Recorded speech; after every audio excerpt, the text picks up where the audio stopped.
Valise animation. Tokolos, qui tokolos. Passion pour Sangila, il est là. Internet. 800 mégas. Le prince Salem. Le prince. Salut les gars. Ouais, toujours mignon. Boya. Auto comme là au grand complet, pour CP là, Oignon Sbora Yakala, Boya en haut le 30. Est-ce que tu le m'avais? Non. Yungana Gacho Baba. Ah, connais là. Il y a un sentiment, il y a danger. Les personnes qui ont la réunion de gars à Paris, vraiment que venez nombreux. Donc déjà les camots la réconciliation. Bon, quand ceux qui ont interprété ma bête, au monde on dirait que tu as Bineni. Quand on parle de réconciliation, non. Donc Moussa les Simba quitté série Moro Boye, ça Moussa là. Mais qui ne découvre ici la quitter parce que tu allras toujours là-bas, tu es belé. Donc à part Ouera parce que dans la ngana musique il pas la musique tout ça là là qui banzela Moro ils ont coûté la tête série wana.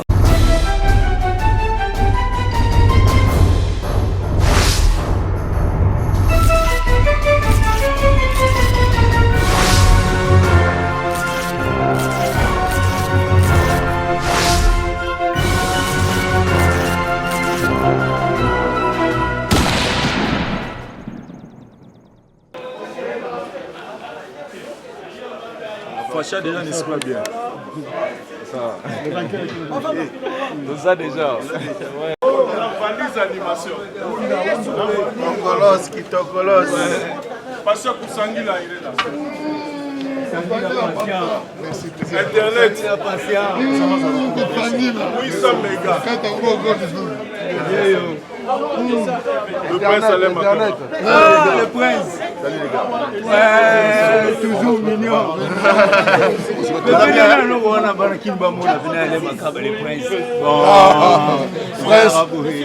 on peut avancer le la Fumu, mokonzi aloste motema ya maman Arlette Fumu, maman Eban Ebele, donc bientôt Belgique, merci peu na Junior Langier, le jeune patron, merci na Hugues Libanza, papa Gucci, oyo azota la biso na niveau ya Lyon, merci peu na Fabiola Mali na kati ya Belgique, donc tous ensemble, Dimitri Manga, porte de la chapelle, Paris Bruxelles, tout Kaluji, tout le monde, Alain Makaba, voilà, nous avons vraiment ensemble. Roberto, faisons ceci, hein. Faisons ceci. Avant ça papotait.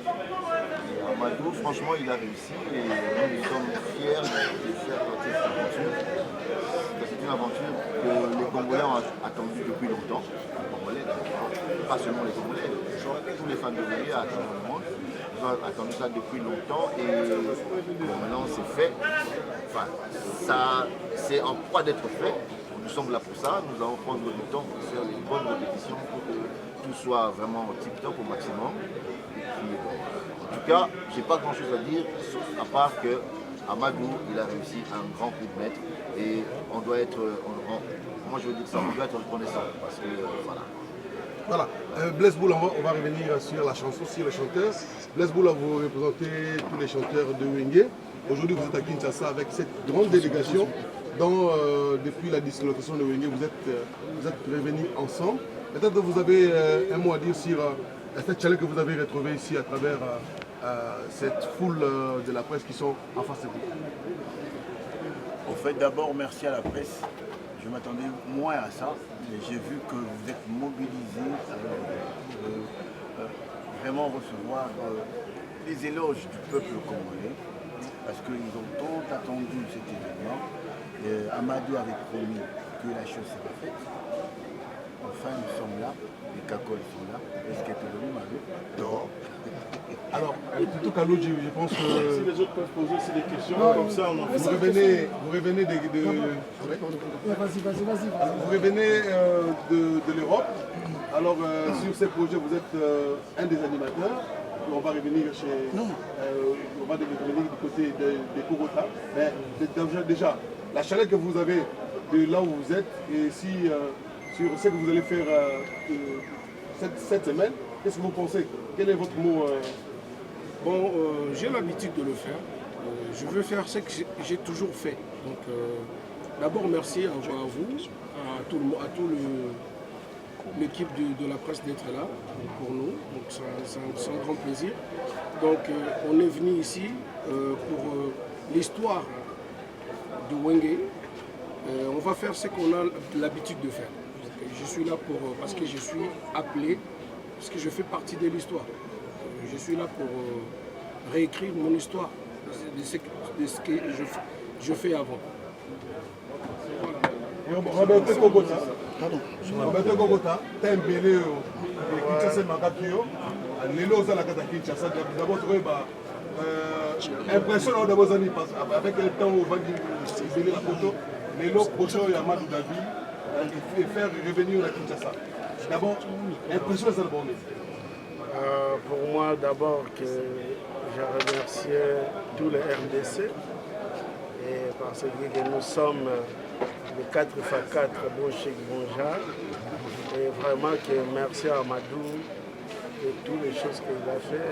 Vraiment, bandeko nanga bolingo na koti sikona ndinga boala, comprendre? Na ba dingala men. Donc merci beaucoup. Na Amadou Diaby na ndenga sangisi biso na mona kutu ke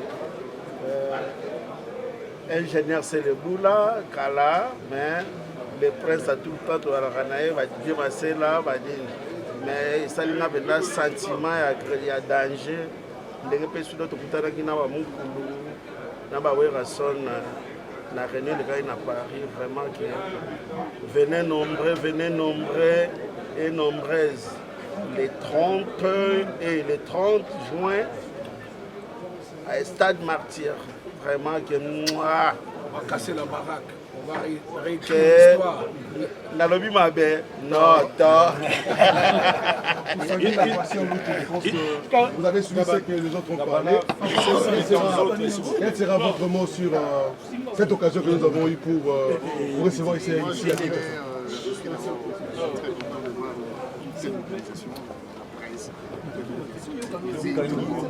Écoute, on est là pour travailler, on est là pour le projet du 30 juin, comme vous le connaissez, donc Amadou Diaby a réussi à un grand coup, hein, je me permets de le dire comme ça, avec les Caïmans, vous voyez, les Caïmans du groupe, Makaba, un super guitariste, un compositeur, producteur, et un guitariste hors norme, l'ingénieur Blaise Boula, un super chanteur, donc il y a les Caïmans, Webson, les JB Piana, donc voilà, on est là, on va faire ce qu'il faut faire, et puis voilà.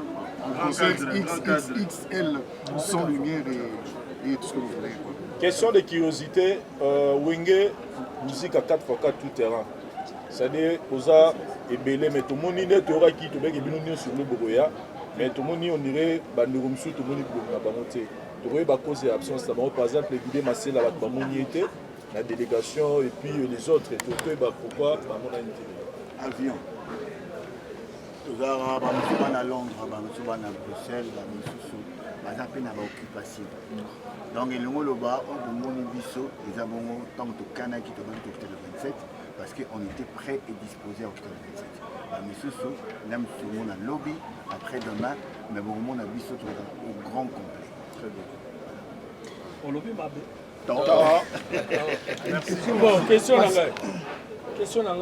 pour la cappuccino dans les Makaba. 25 ans après, l'air beaucoup de qui n'a pas sol. Quel était votre sentiment? Bon, en fait, et ça, ça fait presque 32 ans que tout le monde est. Dans la monnaie, dans la monnaie qui est à l'écoute, Donc, la moni JB, bon, JB, c'est l'ami de Dylan de Bache. Donc, on a un problème. Alain, tout le monde en a parce que tout le monde en Belgique, tout le monde. Donc, en fait, les retrouvailles, vraiment, tu vas la moni Titina, la moni Bassan Kousangé, la moni Mon Premier, la moni Nkoko, la moni Prince, la famille Mobimba, au monde en pays, là, au monde Mokalia, et Melia Roya Fondol. Donc, on a vu ça, donc, dans ton Koutana, je vous promets que, en tout cas, nous vous promettons succès, la merveille, oignon sur Boyebiwana. Et nous sommes en Makassia, Amadou Diallo. Est-ce que tu le dis, Merci beaucoup. Merci. On va continuer. Une question immense. Il n'y a pas de problème. Nous sommes la mission les amis qui vont m'appeler. Donc, on a confiance dans les conduites. On a 14. Mais sur 14, on a ma première de conduite. C'est-à-dire que les conduites, on ne va pas patrimoine. Moi, Pierre, toujours porté. Est-ce que ça kilote parce que tous les artistes on a toujours derrière les condis. Et là on y va trouver c'est là on y va trouver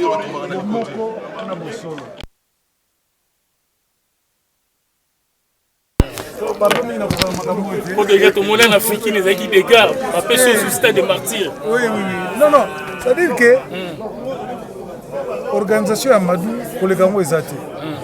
Mais si on est en marche, on est d'accord.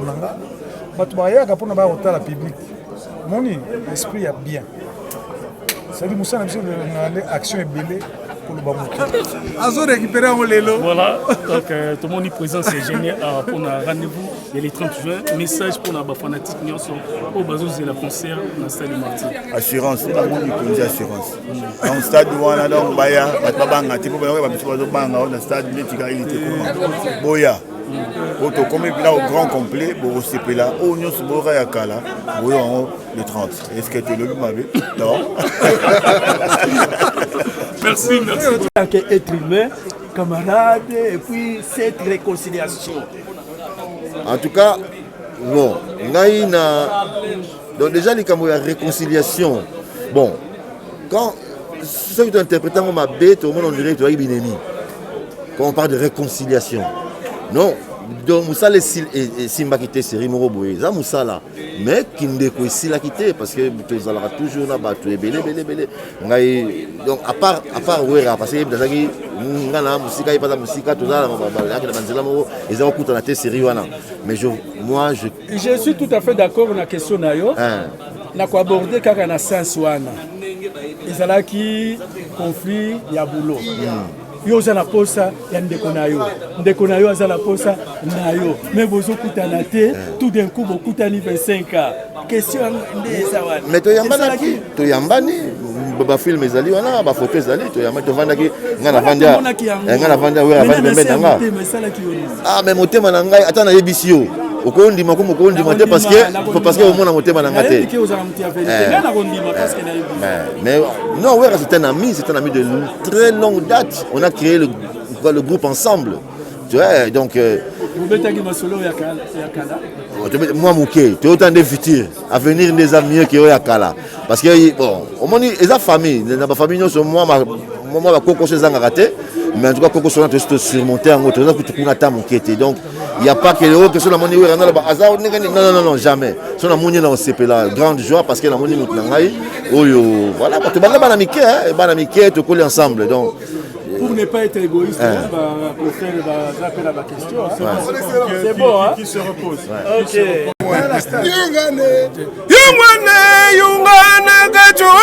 Baba. Ah, connais-la. Merci beaucoup. Merci le premier. Attention le micro. Ok, merci. Voilà.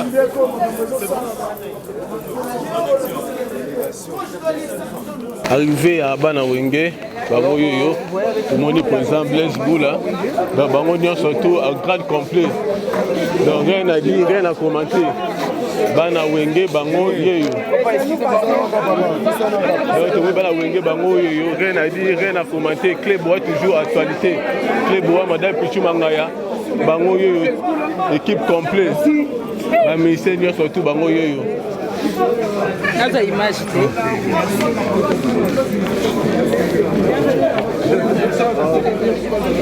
bamisie nyonso tu bango oyo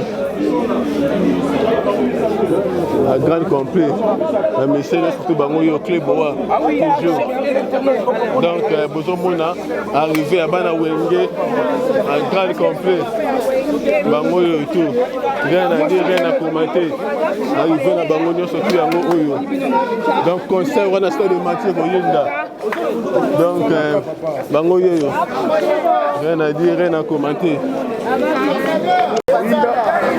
bango yoyo bana wenge donc exclusivité cyclé boa bango yoyo arrivé à bana wenge rien à dire, rien à commenter bana wenge bango nyonso tu yango yoyo arrivé à bana wenge exclusivité cyclé boa bana wenge bango yoyo bango tout à grand complet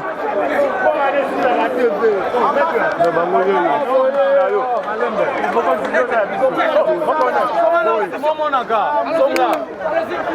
donc bana wenge bango yoyo exclusivité donc rien à dire, rien à commenter